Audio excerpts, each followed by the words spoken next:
Hello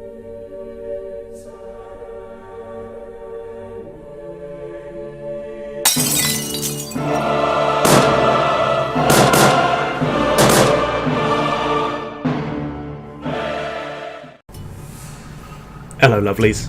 So, after my last video, my good friend Anthony Valterra asked me quite a good question. It's one I've been asked before and I've answered before, but it's still a pretty good question. What would it take for you to believe in a god?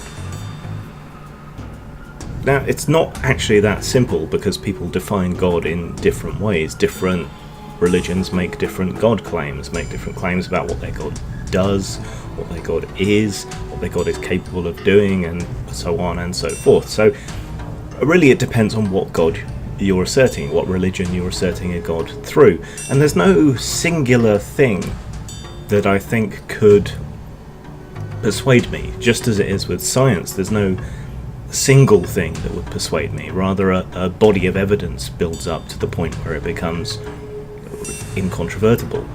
Such as with evolution, we've got fossil evidence, we've got evidence from breeding animals, we've got artificial selection, we've got the genetic evidence, the endogenous retroviruses, chromosomal fusion, observed instances of speciation. It all builds up to this case that is basically irrefutable at this point.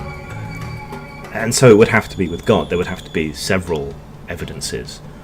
And especially if you're talking about a particular God. So, okay, well, let's start off then. Let's try and answer the question as best and easily as possible.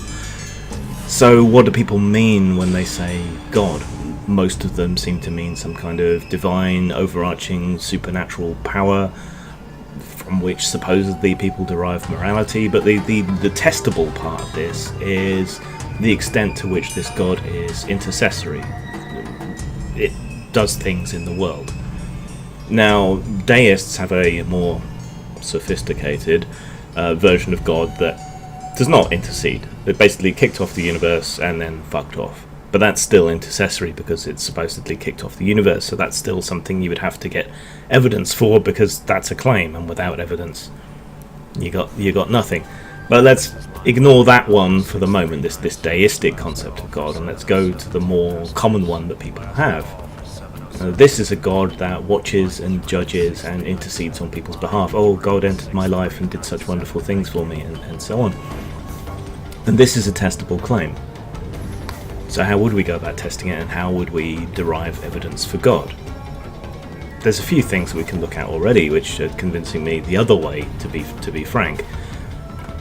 People claim that if you've got God in your life, things go better for you. The idea that if you pray, God will provide, and so on. And yet we find the opposite to be true. The demographics that are most religious are the poorest, the worst off, the people doing the worst in their lives.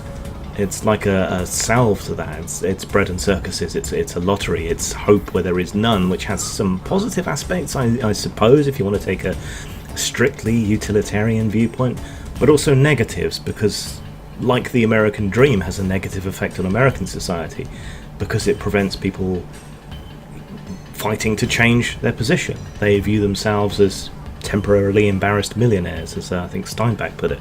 Rather than working to change society, they try to succeed in a society that has the odds stacked against them. And it's similar with prayer. It's a salve, it's a sop. It's something. It's good for keeping the little people quiet, to paraphrase Napoleon, I think. Yeah. But if there was a God, and if it was looking out for people, you wouldn't expect the more religious demographic to be the worst off demographic, the most criminal, the least intelligent, the least educated. That wouldn't be what we would see. But we do. And before anyone jumps on that, I'm not saying that you have to be stupid to believe in God. I'm talking about broad demographic tendencies, not individuals. So that if we saw the opposite of that, that might be reasonable evidence towards the conclusion, though there are other reasons why that might be so. So that's not a slam dunk. Some people believe that if you pray, then God will intercede to help you. With, say, medical problems, for example. Well, there's been studies on that, heart disease and so on, and it has been found to have no effect. Sometimes a negative placebo effect, which is to say that people who were ill or in recovery and who knew that they were being prayed for had slightly worse outcomes overall. Why? Being prayed for apparently created the impression that they were much sicker than they actually were. Oh my god, things must be really desperate if people are praying for me, and that additional stress seems to have worsened their recovery. If we did a sufficiently large-scale test of this, if we had a sufficiently large number of people who didn't know whether they were being prayed for or not, and we saw a significant difference, statistical difference, between the ones who were being prayed for and the ones who weren't, that might be reasonable evidence towards a God conclusion. Again, it wouldn't be enough by itself. There might be other explanations for it, but it would be a start, particularly if, you know, most religions assert that their God is real and nobody else's is. If we could repeat that study for different God concepts from different religions, and we only saw a spike of better outcomes in the instance for one particular God, that would be better evidence that there was something particular going on in regard to that religion. But we don't see any of that.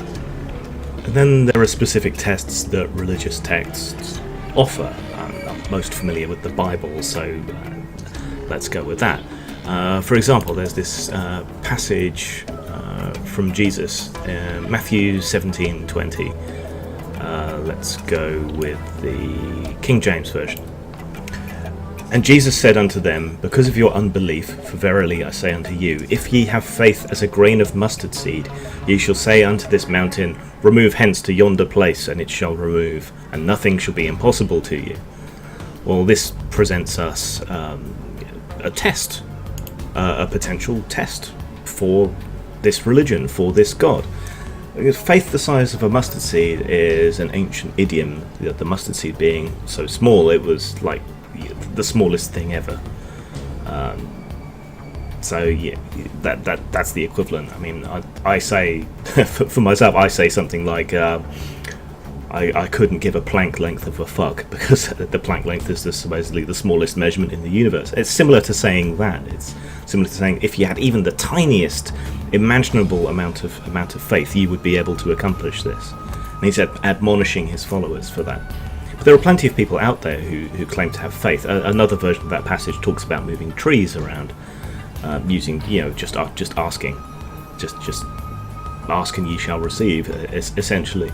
Plenty of people claim to have faith, but none of them have risen to this challenge. I've challenged them not to move mountains, but to move a tree in my back garden 1 meter closer to the house, by prayer.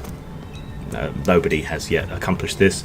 Hardly anyone has even bothered to say that they're even going to pray.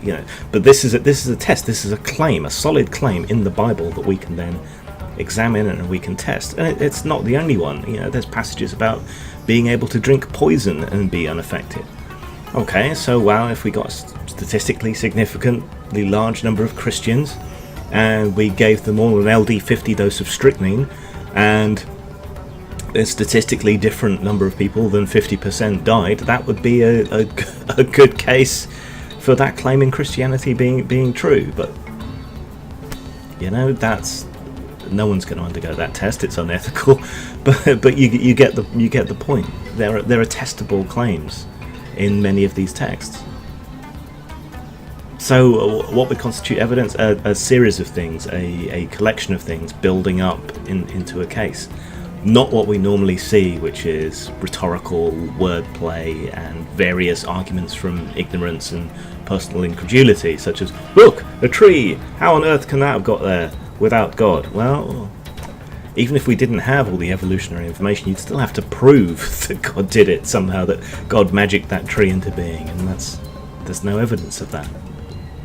So that gives you something, but things like NDEs, subjective personal experiences, visions, and so on, these have more parsimonious, naturalistic explanations.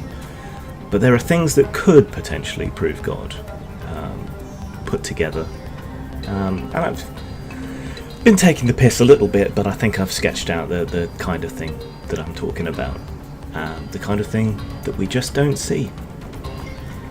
Zang.